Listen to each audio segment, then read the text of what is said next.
I'm Sarah Scharner, and welcome back to my channel. If you're new here, welcome for the first time, and I hope you consider hitting the like and subscribe button down below. I want to thank Tamara Woods for asking me to join Project Authortube. Her links will be down below, as well as a link to this playlist as soon as I get it.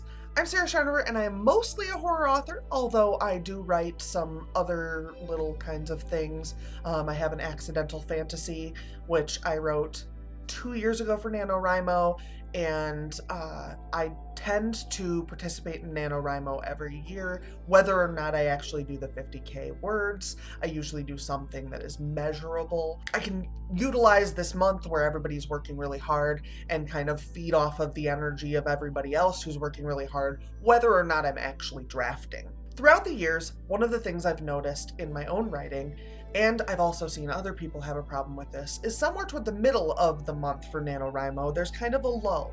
And I think some of that is related to the way stories work and the fact that there is typically a lull about the midpoint of your story. One of the things about that lull is that sometimes it's hard to get back out of it. It is kind of just the way that a story works for there to be some slower points and some faster points. So having that period in your story gives you a chance to calm down from whatever other things you've established or had problems with earlier in the story. And it works. It does work for a lot of stories to have a kind of slower point at that period. However, the problem is in getting back out of that point and not lulling yourself to sleep as a reader or a writer. One of the things I find that helps me to get out of that lull is to use the fandoms that I am a part of to try to kind of encourage me to get some more writing done. I am a member of a number of different fandoms, and I feel like I learn a little something different from each of them. I'm going to go over a couple of the fandoms I am a member of and talk to you about how they kind of interact with my writing and how I feel like I am able to get something out of them related to my writing. The first thing is Twin Peaks. Twin Peaks is a television series that originally aired in the early 90s and then had a kind of a third season, for those of you who aren't really familiar, about 2017. So Twin Peaks is something that I've been really into since probably 2001 or so. My love for Twin Peaks kind of developed into a love for David Lynch. Previous to this, I didn't really understand the accessibility of Twin Peaks and having a little more mainstream storylines and things like that to help bring you into the David Lynchy parts does make it a little more accessible to most people, and I was one of those people. So I was then able to kind of get into some more David Lynchy kind of stories and movies. The thing I feel like I pull the most from David Lynch type movies and stories is the voice, the interactions people have, the way that things that might not seem like they're really related are going to show up, and whether or not they're related, you get to decide. We all have things that happen to us that aren't really related to our everyday lives, but we notice them, we hear them, we see them, they stick with us for some reason. For instance, a friend of mine and I went to a diner one night that was like out in the sticks, and we took our seats and realized that there were two identical twin dudes in overalls who were probably 18 to 20, and they were at a booth, which wouldn't have been weird except they were on the same side of the booth and no one else was with them. So those kinds of things do happen around you, and that's a real thing, and that's one of the things I feel like I pull out of the David Lynch style of storytelling that really does make me feel like I want to go and write. It reminds me that not everything has to be directly related to the immediate story, as long as it's actually happening within the world around them. Some stories lend themselves to this kind of thing more than other stories, but if you want to play with those things, sometimes it's fun to watch someone else do it before you start to poke around in there, and I find that very inspirational to me. As I am a horror writer, one of the other things I really enjoy is slasher movies. Slasher movies are one of the things that I started the earliest with. I know that's probably kind of weird, but I saw Nightmare on Elm Street when I was like 5 or 6, and I fell in love. And that's when I found Jason and Michael Myers and the freaking Pumpkinhead. I mean, like, anything that is gory and scary and kind of campy, I'm for it. I'm all for it. I love camp. Camp really encourages me to want to write. It reminds me that just because something sounds a little silly, just because it's a little over the line, doesn't mean it's not useful. And it also allows me to remember that even one of the things I enjoy the most has some kitsch to it, some camp, some silliness, some awkwardness, and it helps me to feel like it doesn't matter as much if this draft is a little rough, because even these finished things that I absolutely adore have some rough edges. One of the things I do feel like I learned from slasher movies was anxiety and fear. And as a horror author, these are very useful things, but they're also useful in other genres. Some of the things we forget is that anxiety is one of the things that drives many stories, whether or not there's a slasher out to kill you. The anxiety of, will your child be taken away by the Child and Family Services is still anxiety. It doesn't change the fact that you're terrified and that the outcome could be incredibly difficult, if not impossible, to cope with.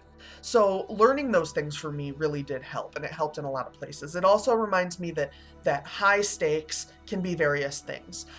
Frequently, the last girl in a slasher movie isn't usually untouched. Usually she's taken some stab wounds or took a bullet or things like that.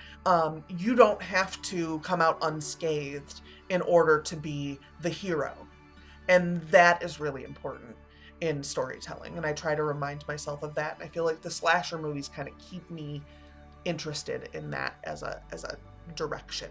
The next category is Stephen King. I'm a huge Stephen King fan, for those of you who don't know. I read Eyes of the Dragon when I was about 9 years old, and I read It when I was about 11. It is probably my favorite. It's at least my favorite Stephen King book. It's up there on my list in general. Lord of the Flies really sits at number 1, I think. Watching Stephen King movies, reading Stephen King books, and listening to audiobooks, and even just on writing, I am a writer at my core.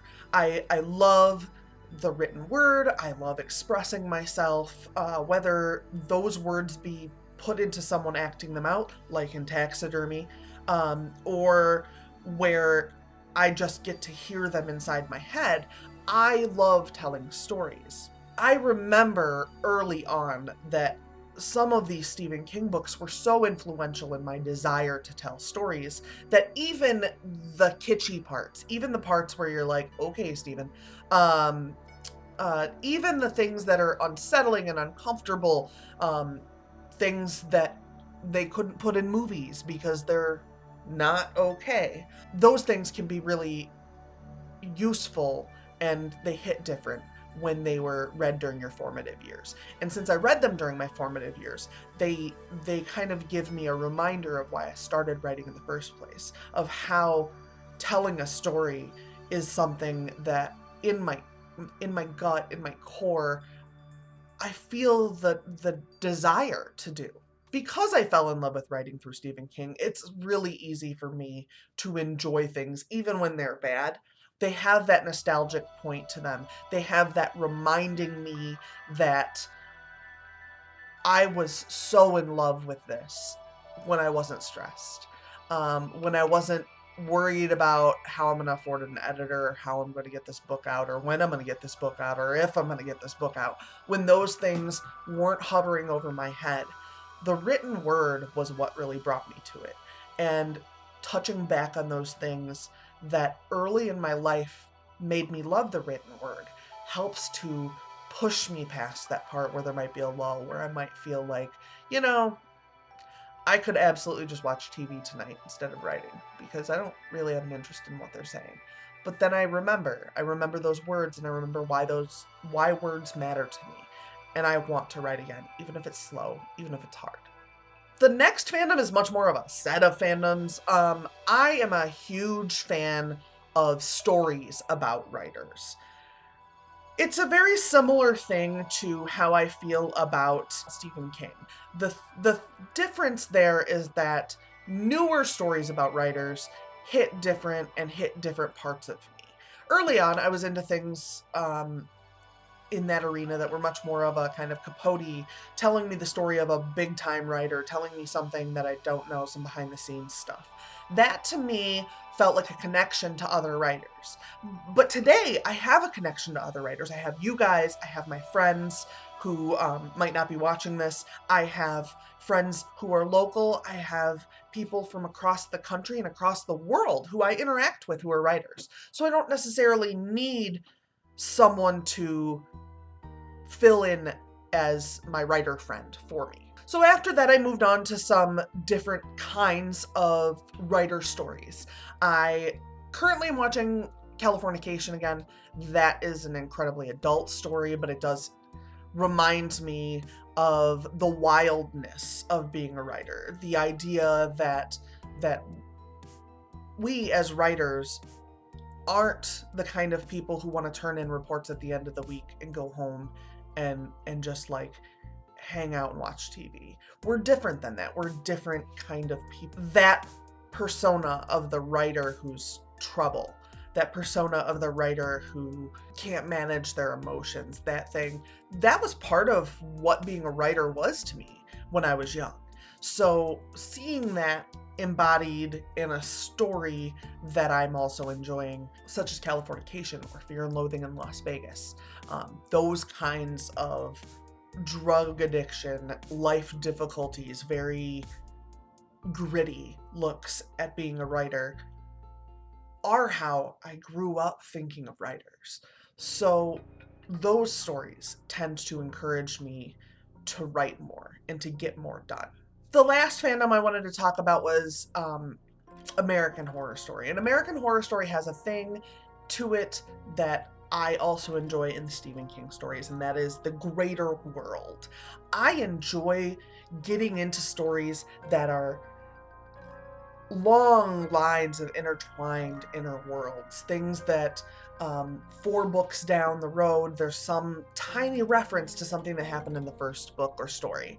I enjoy that a great deal, and I see that in the Stephen King universe, and like I enjoy those kinds of universes where there's all these intertwined things that make you feel like it's a living, breathing world. I feel like watching things that have that big of a world tends to make me remember that I don't have to focus on 4 people or 6 people. I don't have to focus on 1 square mile. I can be bigger than that. I can even go outside of this world if I really want to. And sometimes it's hard to remember that, especially if you're not the kind of person who typically writes that kind of thing. Sometimes it's hard to remember that you don't have to stay in this microcosm. You can absolutely go into a macrocosm and start to look at a larger world around you.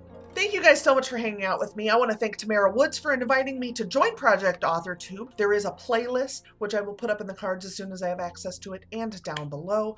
Don't forget to click on that playlist. Subscribe to all those people. Subscribe to my channel. Subscribe to Tamara. Maybe hit some like buttons as well. Also, don't forget, I live stream on my channel at 7 p.m. on Friday nights, and we do about 2 hours worth of writing. Most of the time we try to get 4 sprints in. Sometimes that doesn't work out. I have new videos on Sundays most of the time, but I also do some sprinklings of extra videos here and there. And so if you want to hit the bell down below, you will get informed of all those videos in theory. Thank you, YouTube, for making that theoretical. So that will do it for today. Thank you guys so much for hanging out with me and for watching, and I will see you guys all in the next one. Bye!